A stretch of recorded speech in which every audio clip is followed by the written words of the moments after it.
አህለፍከነ ማእከለ እሳት ወማይ ወአውፃእከነ ውስተ ዕረፍት ህው ቤተከ ምስለ መባእየ።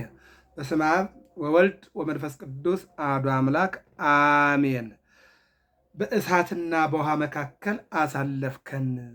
ይህንን ቃል የተናገረው ልበ አምላክ ዳዊት ነው። በዓለም ላይ የምትኖሩ ኦርቶዶክሳውያን እግዚአብሔር ልጆች ሰላም እግዚአብሔር ይብዛላችሁ። ልበ አምላክ ዳዊት ትንቢት ወደኋላም ወደፊት ነውና የመጀመሪያው በእሳትና በውሃ መካከል አሳለፍከን ማለት ሰውን የፈጠረው ከእሳትና ከውሃ ነው።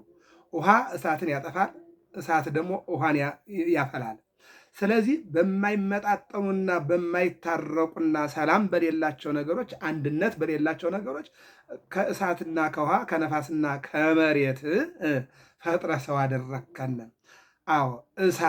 እሳታዊ ውሃ በሰውነታችን መሬታዊ፣ ነፋሳዊ እነዚህ አራት ባህርያት ለምሳሌ ከታች 5 ዓለማት አሉ። የመጀመሪያው ጨለማ ነው። ከጨለማ ነፋስ አለ። ነፋሱ ወደ ላይ ቢመታ ምን አለ? ውሃ አለ። ውሃው ደግሞ ወደ ላይ ቢመታ እሳት አለ።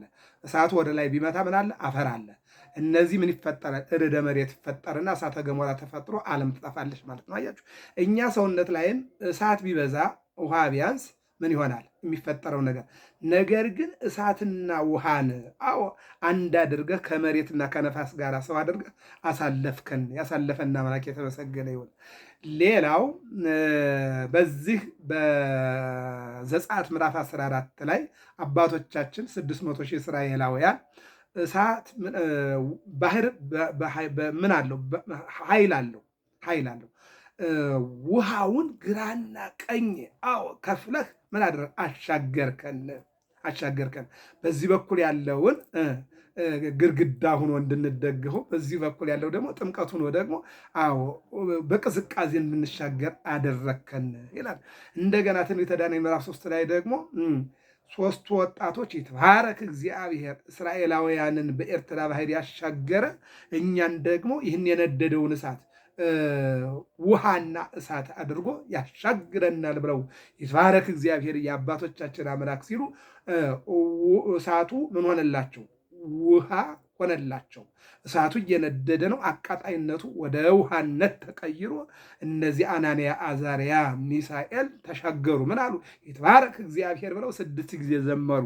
6ኛው ከ5500 ዘመን አልፎ 6ኛው ክፍለ ዘመን ላይ አምላክ ተወልዶ ዓለምን ያድናል ሲሉ 6 ጊዜ ይትባረካሉ። ይባረከው አሉ ደግሞ 33 ጊዜ። በ6ኛው ክፍለ ዘመን የሚወለደው አምላክ 33 ዓመት በዚህ ዓለም ይኖራል ሲሉ 33 ጊዜ ጸለዩ። ወደ ቂርቆስና ኢየሉጣ መስከረም 15 ቀን ነውና ዛሬ ቂርቆስና ኢየሉጣ ምንድን ነው? ዘአድኃኖሙ ለአናንያ ወአዛርያ ወሚሳኤል ውእቱ ያድኅነነ። ዘአድኃኖሙ ለአናንያ ወአዛርያ ወሚሳኤል ውእቱ ያድኅነነ። የ3 ዓመቱ ሕፃን ቅዱስ ቂርቆስ ኢየሉጣን ሲያጽናናት ምን አላት? አናንያና አዛርያ ሚሳኤልን ያዳናቸው እግዚአብሔር እኛንም የፈላውን ውሃ አቀዝቅዞ ያድነናል። ጥብቅ የምንፈጽም ገድለነ። እናቴ ሆይ በእሳትና በውሃ መካከል የመጣለንን በረከት እንቀበለው ጠጨክይ ብሎ እናቱን ወደ ፈላው ውሃ ይዟት ገባ። ወኮነ ሎሙ ከመ ማይ ቆሪር፣ እንደ ጠዋት ውሃ ቀዝቃዛ ሆነላቸው። በእሳትና በውሃ መካከል አሳለፍከን። መስከረም 15 ቀን ሕፃኑ ቅዱስ ቂርቆስ እናታችን ቅድስት ኢየሉጣ በረከታቸው በሕይወታችን ላይ ይደርብን።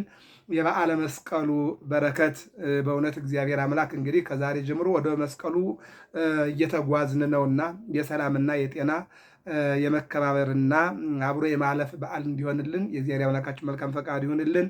እግዚአብሔር አምላክ ዛሬ ኑሮ እሳት ነው፣ ፖለቲካው እሳት ነው፣ እንደገና ቋንቋም እሳት ሆኗል። አብሮ መኖር ተራራው ሜዳው ሁሉ እሳት ሆኗልና የነደደውን እሳት አቀዝቅዞ የፈላውን ውሃ ቀዝቃዛ አድርጎ ያሻገረ አምላክ እኛንም በዚህ በነደደው ዓለም ላይና በነደደው ፖለቲካ ላይ በተለያየ መልኩ የሚነደውን አቀዝቅዞ እንዲያሻግረን መልካም ፈቃድ ይሆንልን። ወስብሐት ለእግዚአብሔር።